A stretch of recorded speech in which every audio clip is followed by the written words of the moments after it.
Mga kahuwan, panoorin ang video na ito upang alamin ang pinaka-latest na balita tungkol sa lagay ng panahon at bagyo update today. Magandang umaga mula sa Pag-asa Weather Forecasting Center. Ito na ang ating update sa magiging tayo ng panahon sa susunod na 24 oras.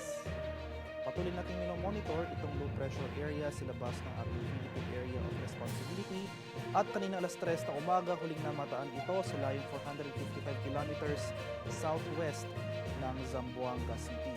Malit pa rin chance na nasabing low pressure area na maging isang malapit na bagyo sa mga susunod for the next 24 hours.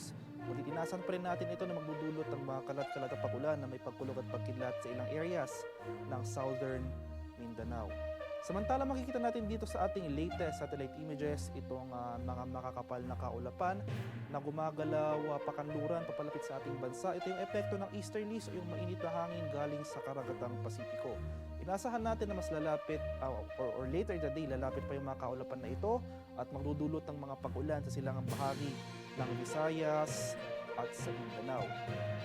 Samantala ito namang northeast monsoon o yung hangin amihan magdudulot rin ng mga kaulapan na may maihinang pag-ulan sa eastern section ng Luzon, and for Metro Manila and the rest of the country ay maaliwalas sa panahon natin inaasahan.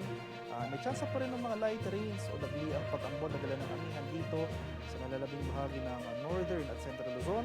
Samantala may chance naman tayo ng thunderstorm. Ito yung mga biglaan at tumagaling buhos na ulan, kadalasan sa hapon hanggang sa gabi sa Metro Manila at sa nalalabing bahagi ng ating bansa.